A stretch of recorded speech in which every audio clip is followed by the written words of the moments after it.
Welcome to Stop Ruining My Childhood. A sometimes nostalgic, sometimes cynical look back at pop culture.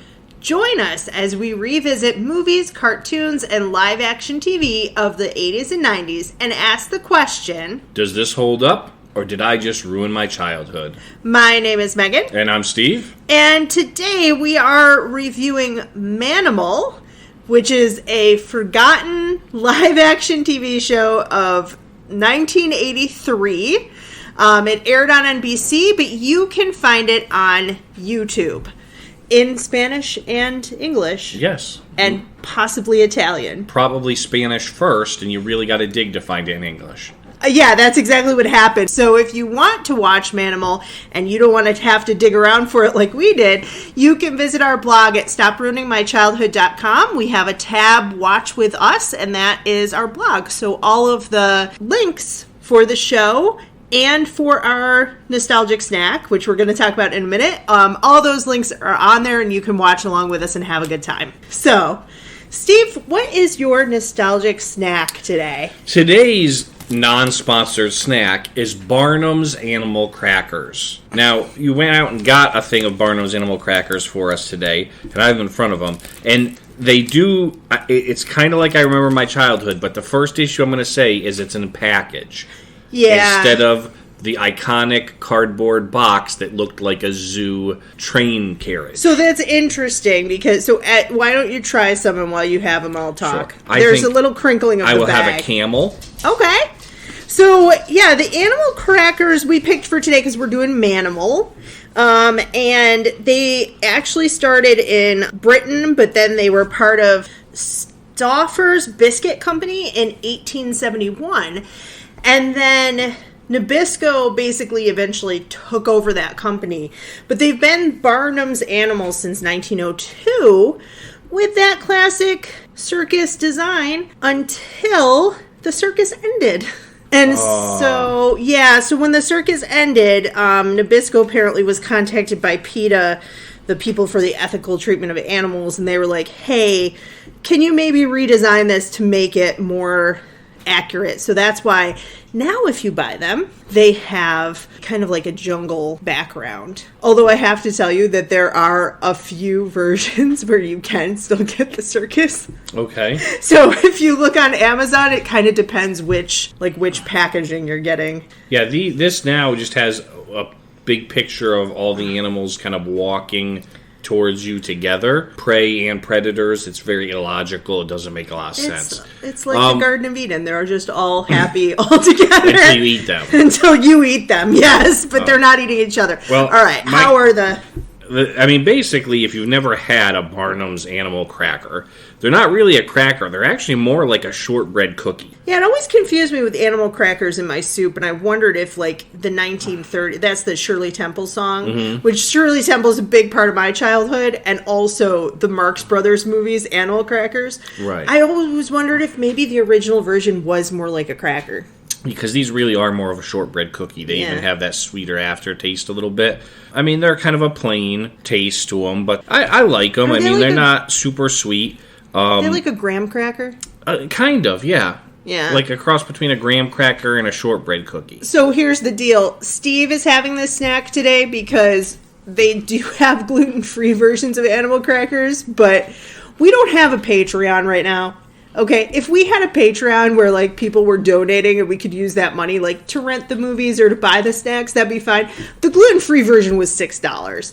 And I've never been a big fan of animal crackers, even when I could eat gluten. And I was like, I'm not paying $6 for gluten-free animal crackers. So I have Milk Duds. So, yep, you do have Milk Duds. Which are stamped with gluten-free. And they're gluten-free because the first two ingredients on Milk Duds are corn syrup and sugar. And I have Milk Duds because I had a list of, like, snacks we loved in our childhood, and this just happened to be available at the store, and it was 99 cents as opposed to the animal crackers. Sorry. So all right, so how are the animal crackers? The cool thing about animal crackers, of course, was the box, which we've discussed they don't have anymore. They looked like the zoo car. But also that they were obviously in shape of animals. And they're actually pretty detailed little cookies. Right now, I pulled out 2 monkeys, a rhinoceros, a camel, a lion. There's quite a variety, and they're detailed enough that you can definitely look at it and go, oh, that's that. You don't have to put a lot of effort in to figure out what it is. It kind of surprises me because my childhood recollection is that it was just kind of a blob, and you had to figure out, like, this kind of looks like an elephant. Yeah, no, the way I remember them, the Barnum's animal crackers were always fairly detailed. The frosted animal cookies I love were a blob because they then threw frosting on top of them. It's like a wax, like Little Debbie. Like the pink and the white. Is that what you're saying? That's the kind I like. But it was from Keebler. But it was the type of frosting that hardened. Yeah. That was also a good one. But here, just talking about the original Barnum's animal crackers, they're pretty good. I've had a few just now while we were talking about them, and they're not the same as when I was a child because, of course, it does lose a little bit of its neatness that they look like animals when you're an adult. But I don't know.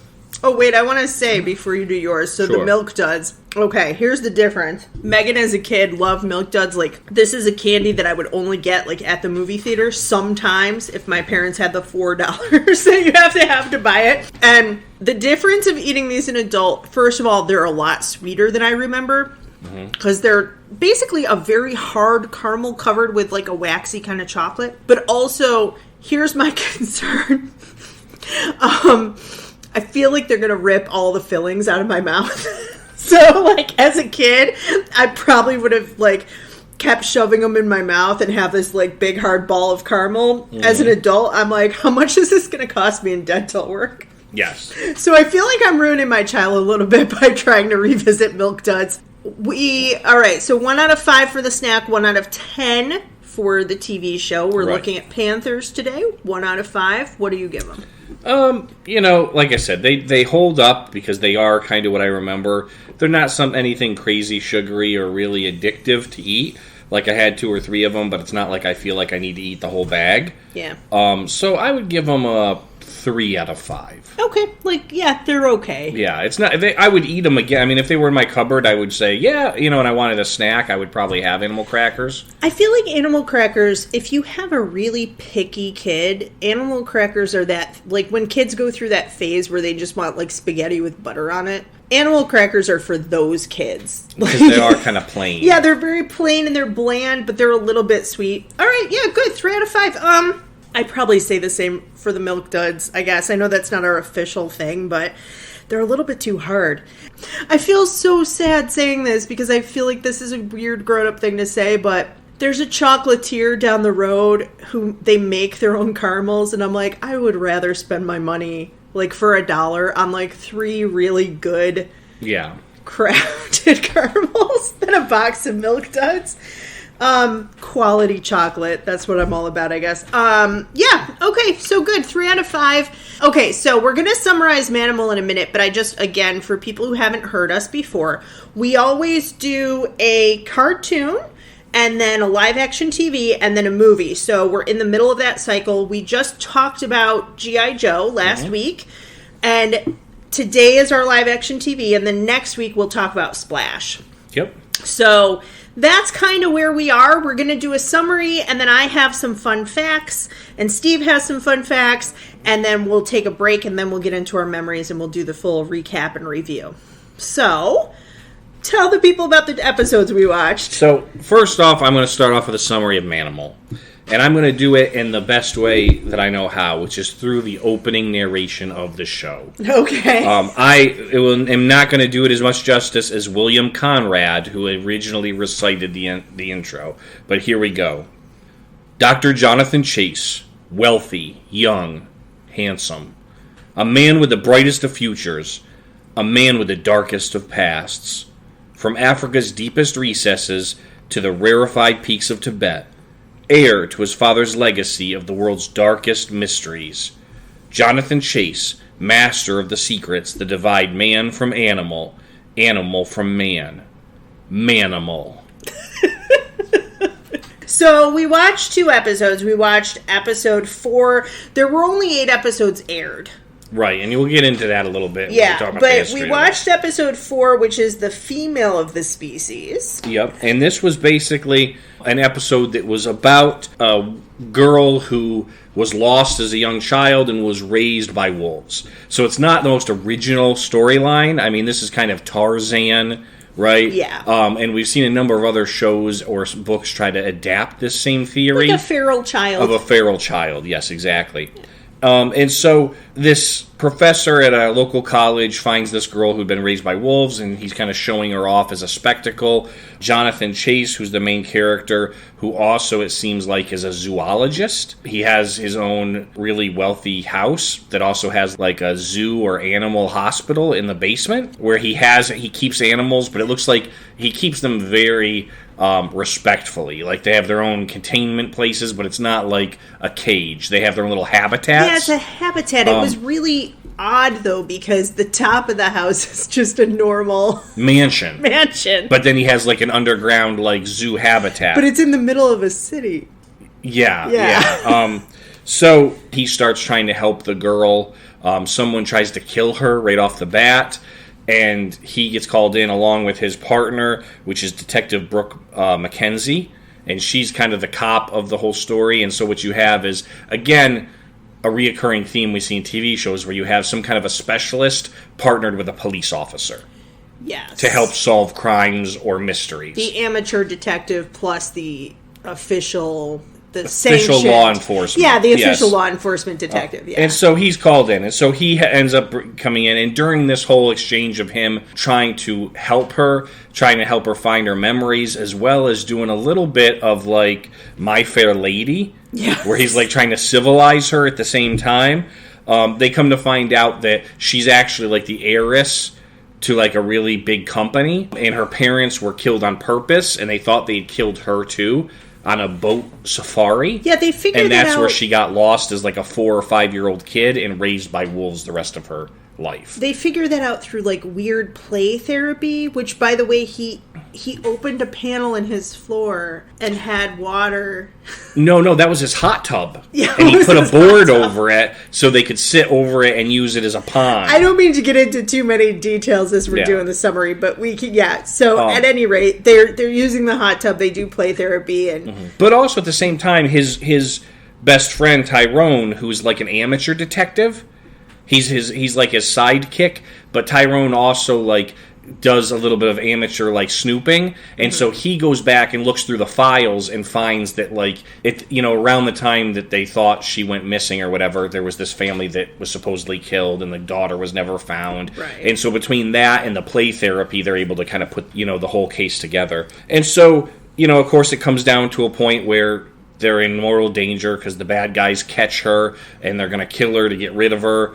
Because the guy who's paying the hired thugs, it was the business partner of her parents, so he's basically in control of the business now. Mm-hmm. But if she pops up as the heir and she's like 20 now, he loses control. So he's trying to get rid of her before people realize who she is. And of course, during this, Jonathan Chase, which makes him the Manimal, right? He has this ability to turn into any animal he wants. So at one point he turns into a hawk and flies around the city to find where she is. At another time, near the end, when the bad guys are kind of trying to grab her, he turns into a black panther and then attacks them at that point. And then at the end, he turns into a shark. He turns into a dolphin. And he fights a shark. Yes. So that's the first episode, Female of the Species. And then it ends with her being okay, catching the bad guy, all of that. They rescue her, they catch the bad guys, yes. Yeah, so then we watched episode 6, which is called Scrimshaw. Each of these stories this is before really long-form storytelling. Yeah. So each of these episodes is its own kind of standalone adventure. So now Jonathan Chase is hosting this old man who's called Sea Dog, who's like an old retired sailor. I mean, almost looks like a real-life variation of Popeye, and his grandson. And meanwhile, Jonathan and Detective Brooke Mackenzie, are on the beach, and they find a skeleton holding a scrimshaw, which is like a tusk that's been carved. This one's walrus. And so he starts asking around and come to find out it's very valuable. It's supposed to be a treasure map. And Sea Dog figures out what it is as well and gets caught up in it. And of course, there's bad guys who want the treasure. You run into this hour-long, basically, race to the treasure hunt where they kidnap Sea Dog to help them. The bad guys kidnap Sea Dog to help them find the treasure. They end up flying to this island off the coast of New York. And then Jonathan actually is on the plane, and they push him overboard, but he turns into a hawk and flies away. And then they end up, at one point, he turns into a snake. Pretty much every episode, they do a hawk and a Black Panther. And then they usually add with thirds sometimes. And this one, he turned into a snake. Right. So that Brooke could grab a hold of him, and he could be used as a rope to pull her out of quicksand. So he turns into a snake, and Brooke is stuck in quicksand, which we'll get into that part too, because I've been in quicksand. But at any rate, she grabs a hold of him and they pull him out. And they get to the bad guys right as they're finding the treasure, break it up, save Sea Dog, save his grandson, and all's well, as kind of all these episodes end. Okay, so that was a recap, and now we're going to do some kind of history and fun facts to give a little bit of context to this. So one of the reasons we decided to do this particular show is that we talked about Alf a couple of weeks ago. So when we did the research for that, we found out that Alf was approved as an NBC show because all of their pilots had failed. So all their 1983 pilots, and it has been hailed as the worst television lineup of TV history. Not before and not since has this ever happened. So I'm going to read to you, Steve, the descriptions for all the shows. Okay. And besides Manimal, you tell me which one you would watch. Okay. Are you ready? All right. Dallas was one of the top shows at the time. And also some other top shows, 60 Minutes, which is kind of always up there for a long time. But Dallas, The A-Team, Simon and Simon, Magnum PI, those were some of the top shows at the time. These were the competition. The competition, from CBS and ABC. Right. So Dallas is the top show, okay?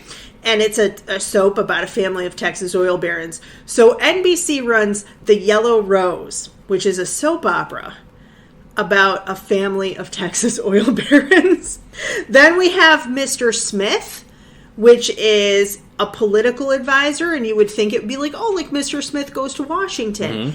Except that he has a chimpanzee companion who's super smart from experimental chemicals, and it's the orangutan from the movie Every Which Way But Loose. You know, yes. Jennifer Slept Here, which sounds like a Lifetime movie about a battered wife, to be quite honest with you. This is a typical American family moves into a new home in Los Angeles that's still inhabited by the ghost of an old Hollywood movie star who once lived there. Is this a comedy or like a drama? I think it's supposed like a sitcom where there's like a kooky ghost, Bay City Blues, which is actually a Stephen Bochco show. He did LA Law, Hill Street Blues. The Bittersweet Lives of a Constantly Touring Minor League Baseball Team. We've Got It Made. 2 New York roommates, much to the chagrin of their girlfriends, hire a sexy live-in maid. Oh, good. Which sounds like the same people who did Bosom Buddies probably did that. I was just thinking of Bosom Buddies, yeah. Boone, a 1950s drama about a teenager named Boone Sawyer who wants to be part of rock and roll music, but to the chagrin of his conservative father. Okay. I think that's the one I mentioned last time. I think his dad is supposed to run like an auto mechanic service, and he wants his son to help. I don't know. The Rousters, 2 modern-day bounty hunters who are descended from Wyatt Earp. For Love and Honor, a romantic drama set on a military base that's basically a ripoff of An Officer and a Gentleman. That's what I was thinking of, was An Officer and a Gentleman. And then Manimal, a handsome playboy helps solve police crimes. So what you can kind of tell from this is that what I see a lot in some of these 80s TV shows is that they were getting bored with TV and they were trying to do these crazy high concept, like, let's have a super smart chimp and let's have a baseball team that has to travel all the time. Let's set a show in the 50s and have it be about the birth of rock and roll, but he kind of also is a country singer, but maybe not like... And then we have Manimal. So which one of those shows besides Manimal would you maybe go for? Not many of them. Maybe they don't sound great. Maybe The Ghost? The Ghost sounds like it could be fun. I think I think you could do the bounty hunter thing. Like, it would be like Winona. Well, I was going to say the interesting thing is that many years later, the Sci-Fi Channel did Winona Earp. Yeah. And she's a descendant of Wyatt Earp. So none of those shows went, and Manimal is kind of the most famous of the group, but it was made by creator Donald Bowe. He also did this show that's also on YouTube called The Wizard, which is about a little person who's an inventor and an adventurer, and it's a lot. I watched one episode of it. It's a lot like the structure of this show. Yes. And eventually, he went on to do Baywatch and Baywatch Nights, which are also kind of, when you think about them, weird concepts. Yes. So the creator, Glenn Larson, the other creator, he did Magnum P.I., Knight Rider, Buck Rogers, Battlestar Galactica, and I think when you watch the show, we'll get into this, but I think there's a lot of Magnum P.I. similarities. Mm-hmm. But there were only 8 episodes made, and in part because it was so expensive, but also it was really doomed to fail. They aired the pilot episode was also the day that on Dallas people found out who shot JR. Which was like a huge thing where, like, you know, they had like a TV guide wondering who did it. They had a parody on SNL, like, who shot JR. Also, because it was a soap, but at night, you didn't find out right away. So it was like waiting the whole season or the whole summer to find out. Simon McCorkindale, who plays Jonathan, was the star. He started out as a stage actor, and he was in the Death on the Nile, the 1978 version. Oh, okay. The new Death on the Nile just came out, so I wanted to mention that. But later on, he did Falcon Crest, and he did some other TV, and then he moved on to directing and producing. Melanie Anderson had a variety of roles. I know you know her from Flash Gordon. She was in the Flash Gordon movie, yes. But she was also in Marilyn and Bobby, Her Final Affair, a 1993 made-for-TV movie. A book just came out called The Night Bobby Killed Marilyn Monroe. A nonfiction, like a true crime book. I highly recommend. I don't want to get into it, but I highly recommend it. So sometimes this is the best science fiction TV. Sometimes this is called the worst science fiction TV. TV Guide ranked it number 15 on their worst 50 TV shows of all time. But it was really kind of popular with some kids who would, like, draw the hybrid of the animal and but it was so expensive because, as we'll talk about when we really get into it, the special effects show him morphing. Yes. And they really had to, at that point, do it with makeup. Yeah. And the makeup cost quite a bit, so you can kind of see why they didn't get great ratings and it was canceled quite quickly because of the cost. Well, the interesting thing is the special effects were actually really good for that time period. Yeah. For 1983, they were phenomenal. And actually, Stan Winston, who is the special effects artist who did that, later went on to win Academy Awards. Oh, I believe it. He did Jurassic Park. He did The Terminators. He did a number of different movies, Predator. And so he really was top of his game. Yeah, and it's I would compare those special effects like to some movies like Teen Wolf or American Werewolf in London. Like, it's those portions of it are that quality. And then basically it kind of disappeared. NBC executives were like, we are never putting this out. They do have a DVD set of it, but they were like, we're burying this show. And then in 2012, it was optioned for a film, and it kind of never got made, but it was set to be starring Will Ferrell. Yes. So you can kind of see how it could be ripe for parody. But Will Ferrell and his writing producing partner, Adam McKay, I don't know where they are now, but for a bit of time at least, they had kind of a falling out. and they weren't doing, and I think this fell kind of at that point in time. Yes.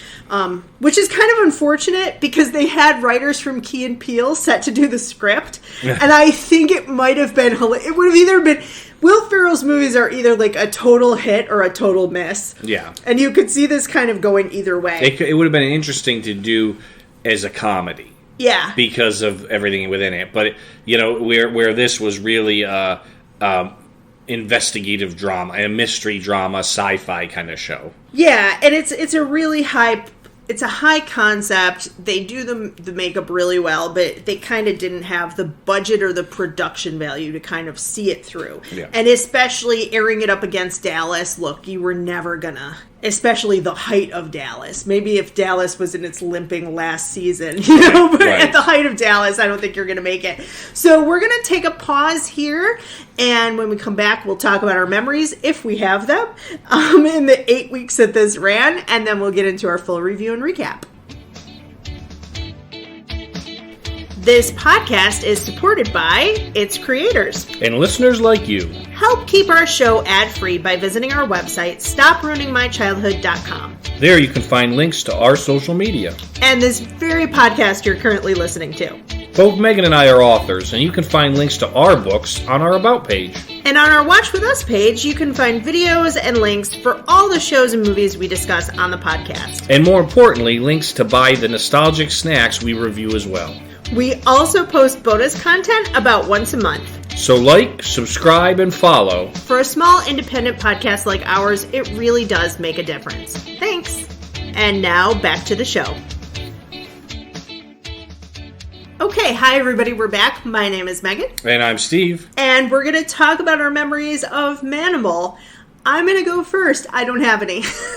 I always see this show listed on craziest TV of the 80s or forgotten pop culture of the 80s, and so I kind of always wanted to watch it just based on that, but I have 83, so I would have been 4.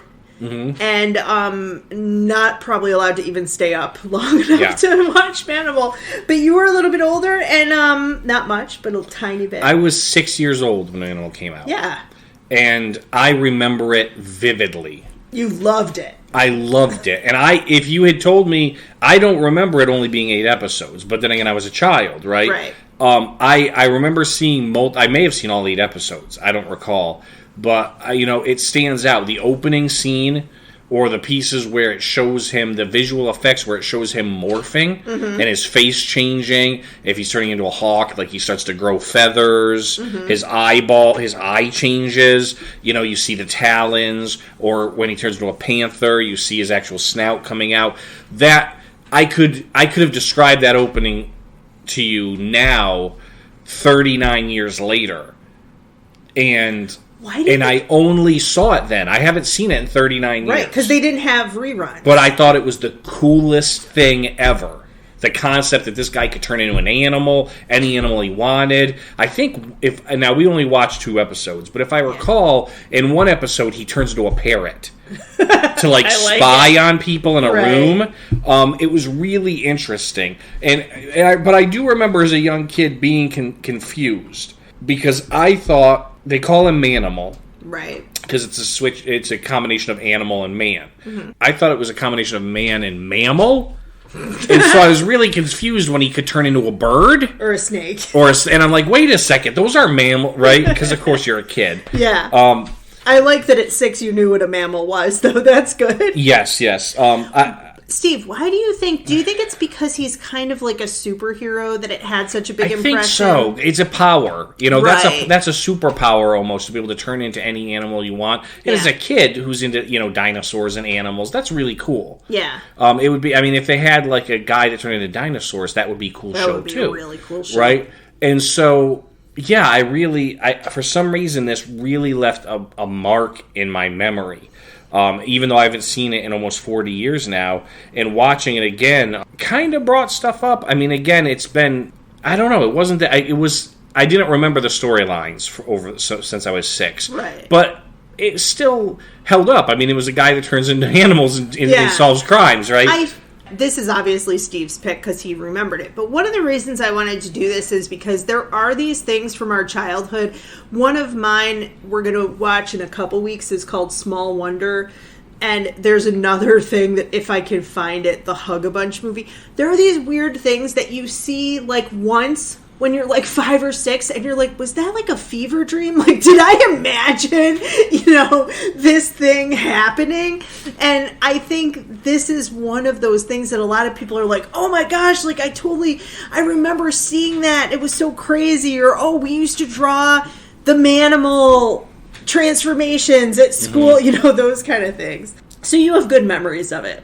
I do. Yep. So moving into the recap review, as far as recap goes, let's talk about episode 4 first. This episode 4. Well, we already discussed the summary a little bit, but that was what I was going to ask you. What jumped out at you from this episode? All right, I'm going to get into the biggest thing first, then we can get into some of the other details. It was somewhat disappointing to me that they take a long time for him to transform into this animal, right? They really want to show the morphing, which is cool.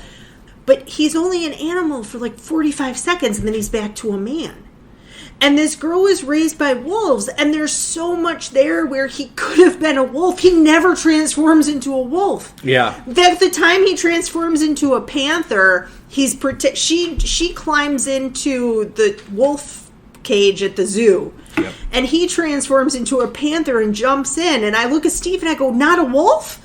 Like, why not a wolf? I did like, though, PETA was formed in 1980. And I think that this show, for its time, was trying to be very prescient to show that this girl is kind of like an animal, that animals deserve proper treatment, that this girl deserves proper treatment.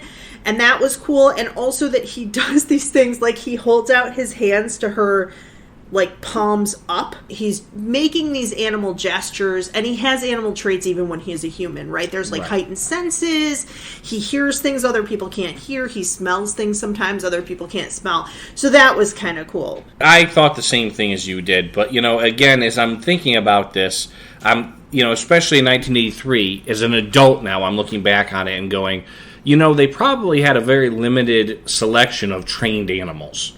Yeah, that's true. So they got lucky and got somebody that had a hawk and a panther, so they worked them into every episode, right? That's true. And then occasionally they got an extra animal somewhere. I mean, they are cool animals. If you could transform, why not, right? Right. Because it was interesting. And, another piece, in doing research on this, I did come across someone else that said one of the things that came up in people's minds as they watched this was they were never very clear on his powers. Right. It was very definitely clear that he could turn into an animal and out and back to a man. Mm-hmm. But there were times that it showed that he had like he had traits of animals as a human, but they never explained that thoroughly. No, they never fully explain anything.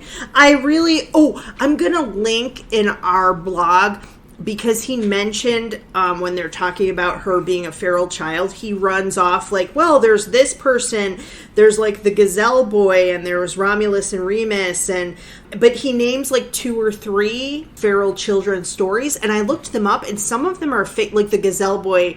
People were claiming that he could run as fast as a gazelle, and which is obviously fake. But there are other stories of like a girl raised with cows. Or there was a girl in, I think it was Russia, whose parents were neglectful, so she went out to, like, live with the dogs. And she said later, like, she behaved like the dogs because then they would, like, kind of take care of her. So she sort of knew what she was doing. Right. But there are some of these stories of children being kind of abandoned and raised by animals, and it's really fascinating. So I thought that was kind of a cool storyline to do. You weren't the only one, because Donald Boyle, who wrote this and wrote Manimal, loved this feral child idea so much that he put it in an episode of Manimal. Uh-huh. He then put it in an episode of The Wizard. Okay. And then he put it in the episode of a third show he wrote and produced. Baywatch? No, but it might have been Baywatch, but it was another. I don't think so. I think when I looked it up, I think it was a little bit lesser known show also. Oh, okay. Because Baywatch had some crazy He basically episodes. kept trying to push this this, in a series that hopefully he was thinking was going to be successful. Yeah, it's an interesting trope. I thought too. Oh, I will say, Simon McCorkindale, the guy who plays Jonathan, you can kind of tell that he's a stage actor. I thought he was very good. The problem with this show in terms of the acting, you find this when someday we'll do Murder, She Wrote. With Murder, She Wrote, Angela Lansbury, chef's kiss, beautiful, wonderful actress, but they hire a lot of times people from soaps to do these shows, and so the acting really isn't quite there. And also because they're paying him, and they're paying Tyrone was great. The guy who played his sidekick was wonderful. But the other actors, I'm like, they spent a lot of money on the makeup. Yes. The acting kind of wasn't there. I liked the girl. Now, it's interesting because the feral child girl, essentially they are doing, in some ways, Steve mentioned, like, My Fair Lady Pygmalion, the Henry Higgins thing, and they do have Tyrone go, by George, I think she's got it. Yes. But they also have a scene where he's pointing at her and he's saying, you and her, I forget her name, but he's like, you, Anna. I think Sarah. Sarah, yes.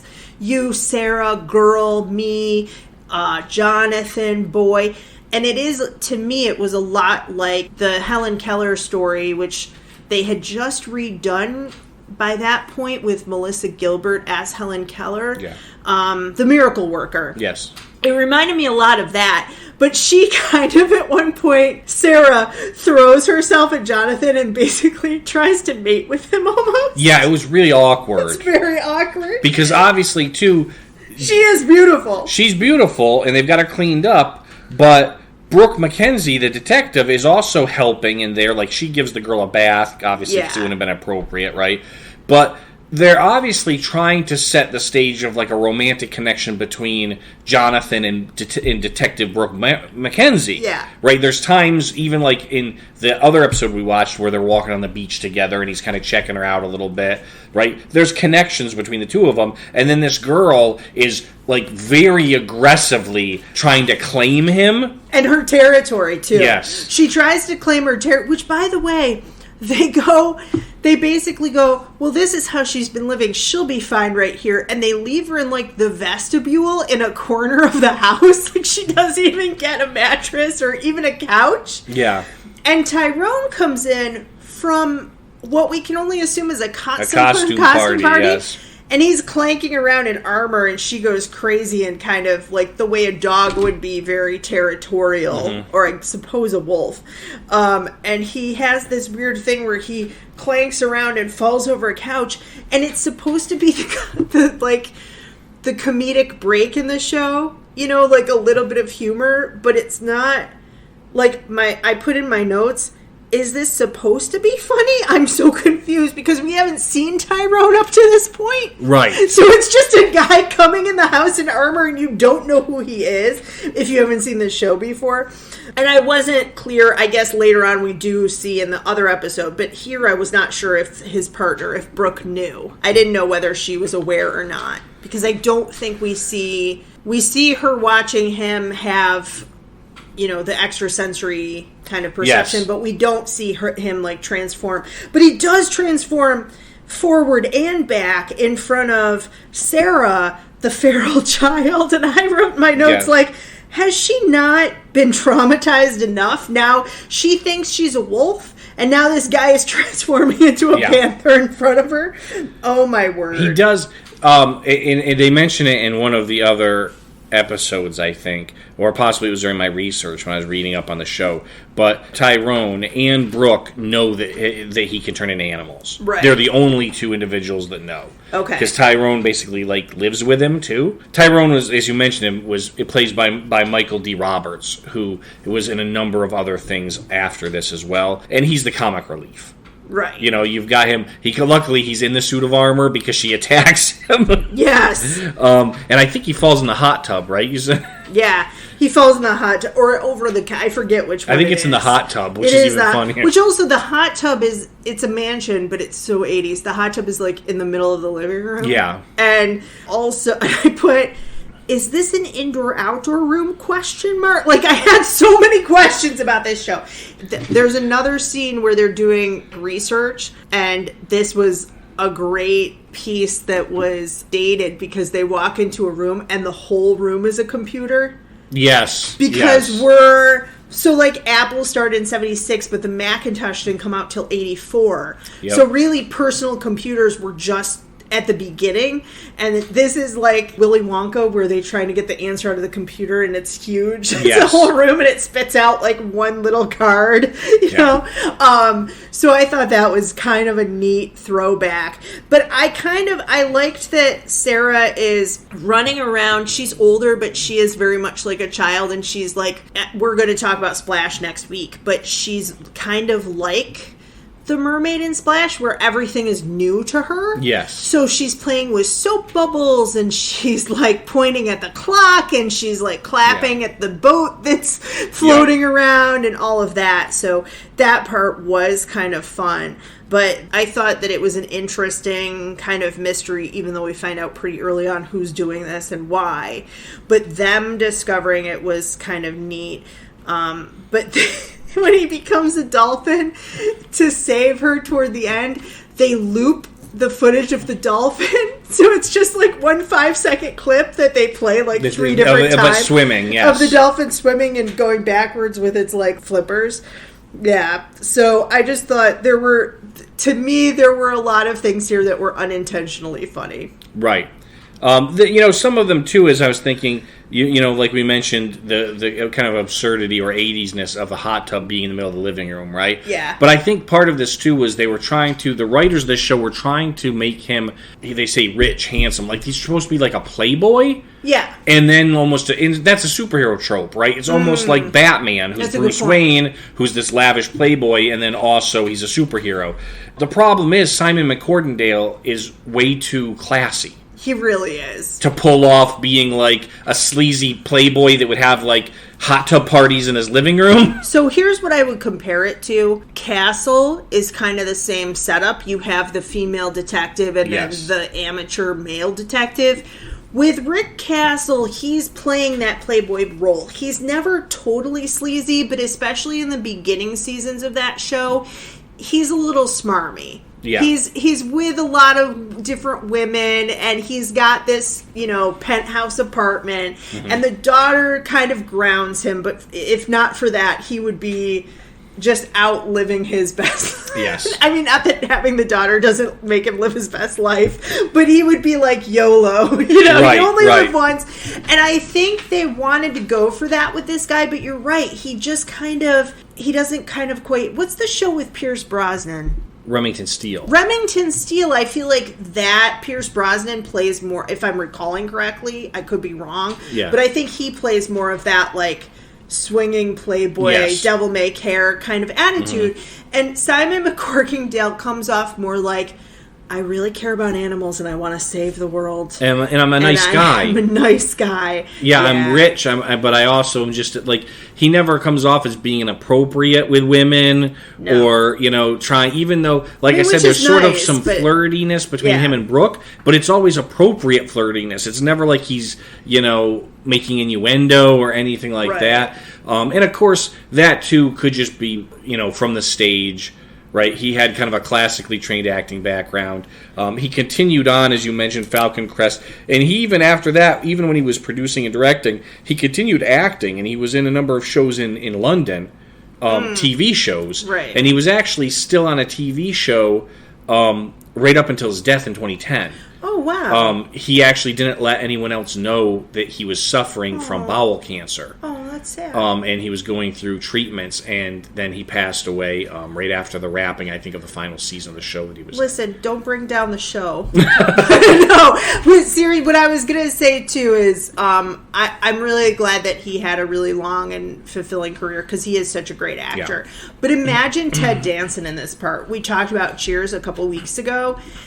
He has that, like, swagger. Yeah. So when you say, like, inappropriate, it's not so much, like, it's not, like, sexually harassing inappropriate. What you mean is, like, not just, oh, you look nice today, but, like, hubba, hubba, hey there. Like, that kind of, like, wink and stuff. And this is the reason I think Simon McCordendale was a better choice, because even though I like Ted Danson, right, I never would have believed Ted Danson as an animal shifting superhero.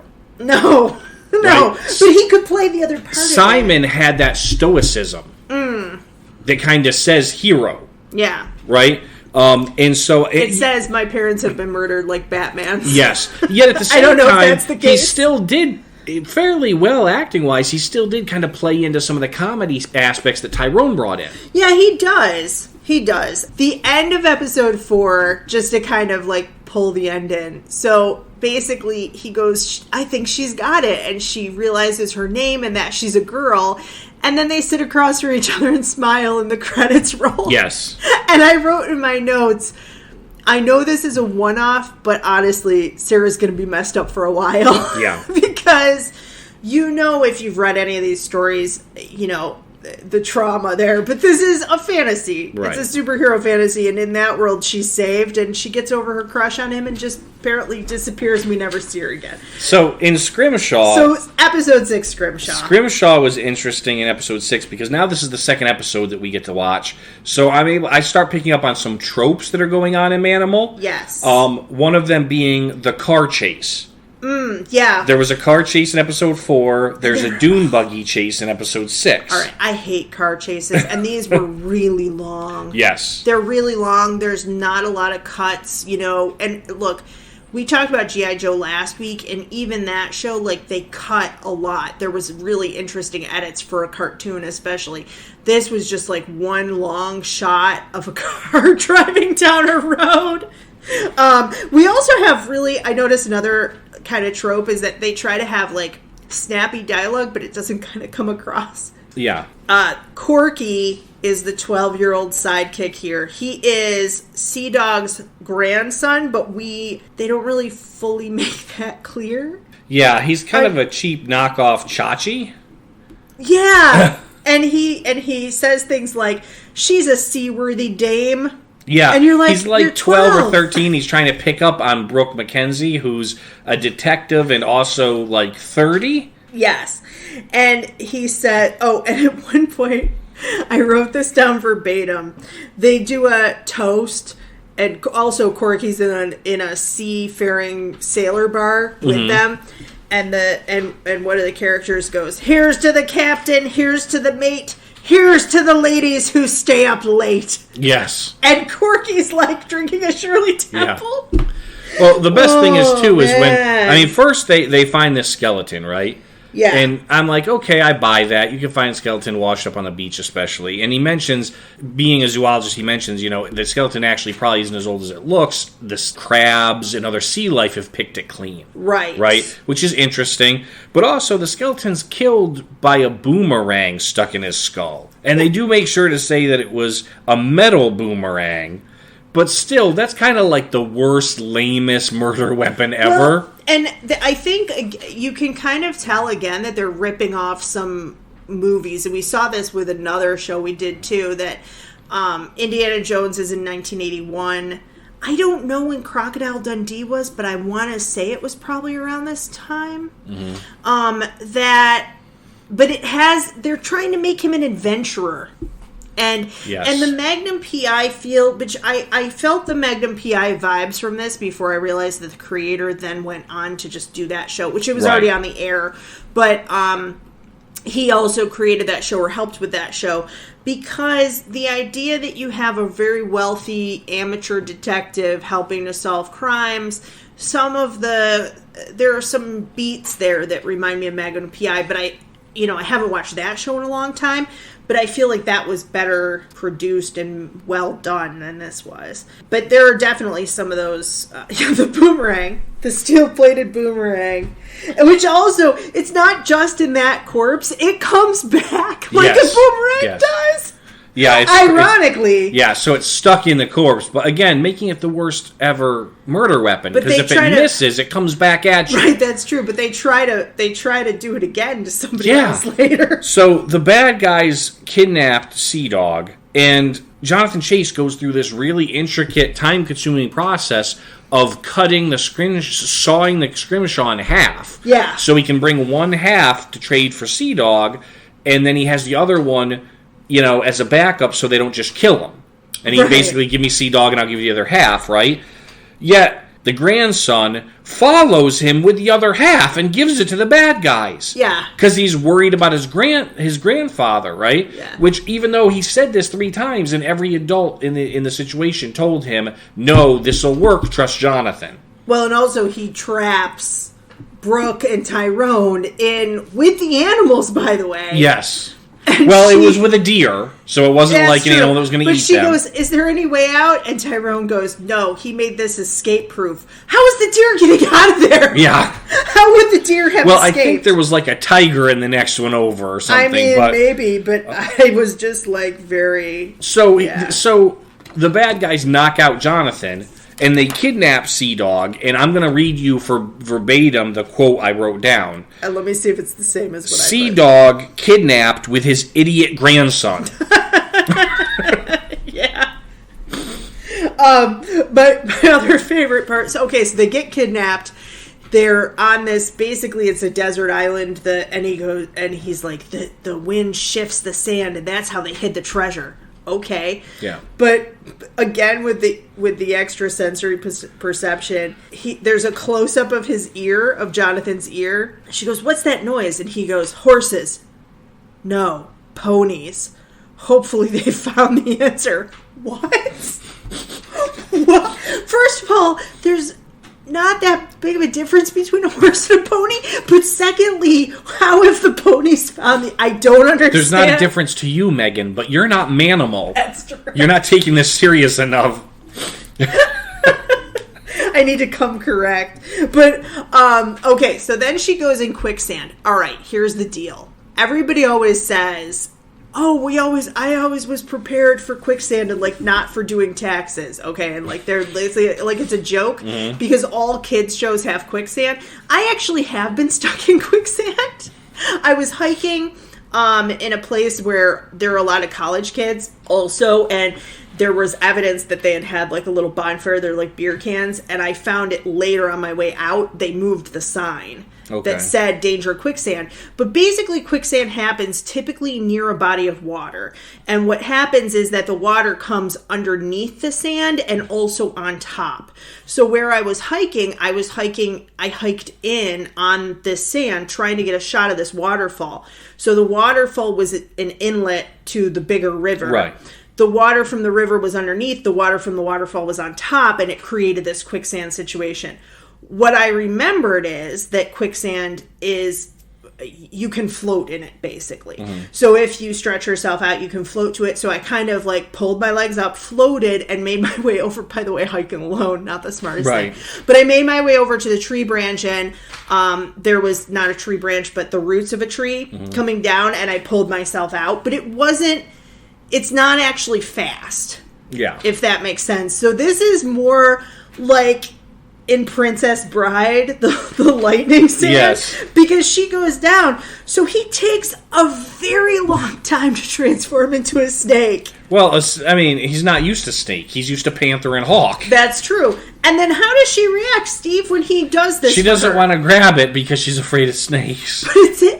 But she knows it's him because Tyrone goes, "Yeah, it's Simon. It's fine. Just grab a hold of him and I'll pull you up.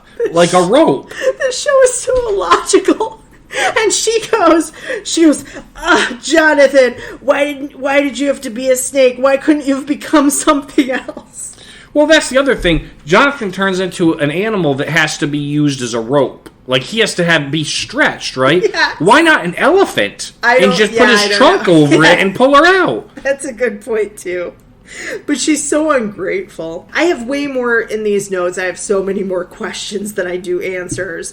But basically at the end, they decide not to take the treasure. The bad guys try to take it and the sand comes. Yes. But they're rescued. Everything's okay. And they have a little beat at the end, probably after a commercial, where Sea Dog takes a job as a lighthouse keeper. And then Corky hits on Brooke again. Yeah. Oh, but before that, you forgot, finally, karma happens, and the murderer with the boomerang tries to kill Jonathan, who ducks, and it comes back and stabs himself, just like I said it would. I forgot. Because no one kills people with a boomerang. It's the unsafest murder weapon in the horrible world. idea. It's a horrible idea. So it's an interesting show, and that kind of finishes up our recap. Before we rate 1 out of 10 Panthers, do you have any final kind of thoughts on Manimal, high points, low points that you didn't mention? Yes, there's a few. I mean, one of the low points I will notice is that Brooke McKenzie is, when the actress was in Flash Gordon, the movie. I mean, Flash Gordon movie it's a cult classic, but it is sort of low budget, right? Yeah. And she's not the greatest actress. But I thought she was better in this. Okay. Maybe it's because she had longer, more episodes. More experience. More experience as well. Mm-hmm.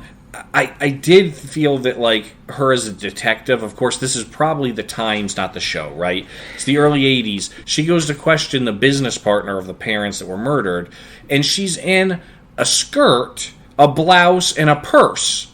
Yeah. Like a detective would be. Like a police officer would be. They also let him question somebody, and they're like, he shouldn't be doing this. Yeah, at one point, he goes in and just questions somebody, which I had an issue with that. But I will say this.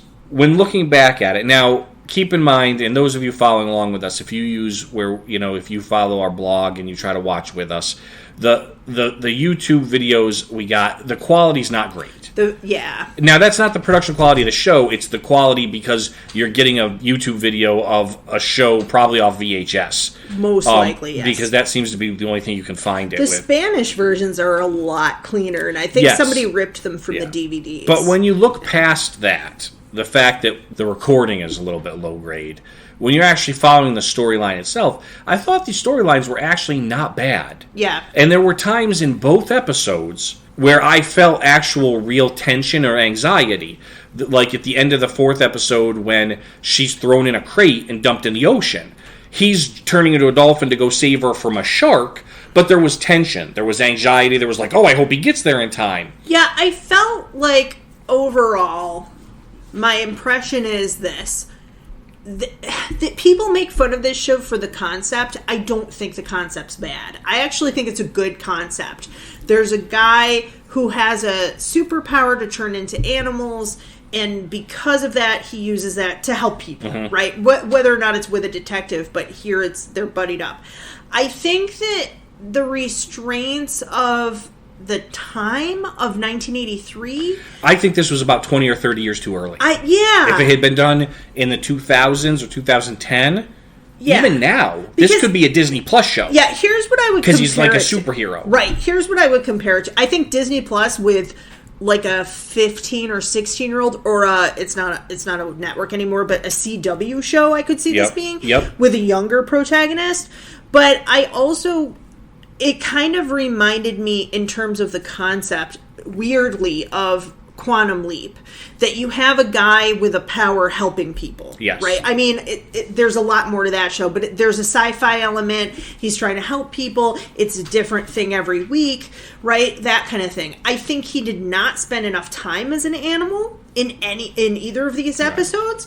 I don't know about the other ones, but my guess would be that they limited that. But yeah, 100%. I think if they brought this back today as a concept, they could do it really well. Yes. A show on Sci-Fi with an older protagonist, a show on Disney Plus with a younger one. I think that there is a gap in terms of the writing, though, that the people writing the episode, possibly because of the constraints of network TV at the time, and what they would allow on TV and whatever. Possibly just because they weren't great writers, because some of the dialogue is a little corny.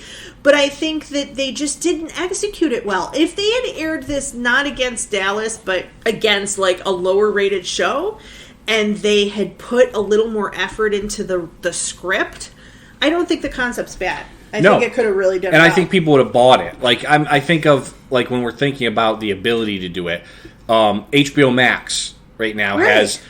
because they have Warner Brothers, they have Teen Titans from DC. One of the Titans in this, and that's a live-action show, one of the Titans is Beast Boy, who turns into animals. Right. And they've had him turn into a tiger.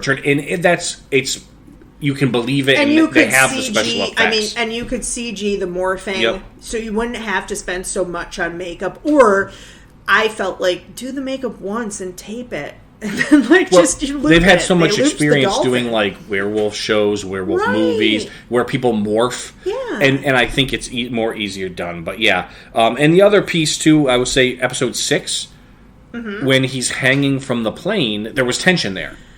And it's a really cool, and especially if you have somebody go on these adventures, you know, he has a lot of money, you can do tons of things with that. Yes. Why not see? I mean, again, you can't do that on an NBC show, okay? Right.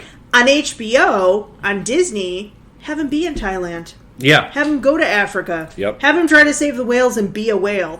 You know, I don't know. Or you can have a mystery setup still where it's a different person he helps every week, but maybe there's a longer arc there as well, or what have you. But yeah, I think if you had the writing here, and if you hadn't had the constraints of it being 1983, I think it could have been better. So overall, 1 out of 10.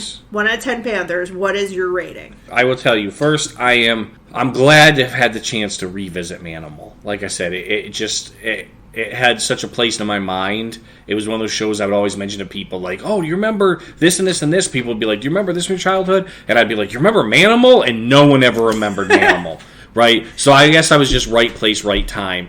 But it was great to revisit it. I'm a little disappointed in TV Guide throwing it on the 50 worst TV shows of all time. Maybe that's the sci-fi fantasy lover in me, but I would still give Manimal 7 out of 10 Panthers. Okay. I'm kind of torn on this one. Like I said, I do think it's a good concept. I don't think that they executed it well. I did really like Tyrone. He was my favorite. I wish I had remembered the name of the actor. I thought he did a great job. I thought he was very funny. I thought that Jonathan, Simon McCorkindale, I thought he was very good in terms of his acting. It was quite 1980s in terms of the editing. And so what I mean by that are, like we talked about the car chase, very long cuts. For me, it dragged a little bit in some places, but in other places it did have good tension. In some places it had super corny dialogue, and in other places it had very good dialogue that kind of moved the story along and progressed things. So I would give it, I guess I'm at like a 4 or a 5. I'm not going to watch the rest of the episodes. I really enjoyed checking it out, and I would encourage other people to check it out because it's this like forgotten piece of 80s lore. But yeah, I think ultimately, I guess I'll give it a 5. Okay, so together we give it a 6. 6 Panthers. That's not bad for a show that only lasted 8 episodes. But we both like sci-fi, and we both like some action adventure thrown in there too. So 6 Panthers for Manimal, the forgotten 1983 show. And 3 Panthers for Barnum's Animal Crackers. And 3, so yeah, half for both, basically.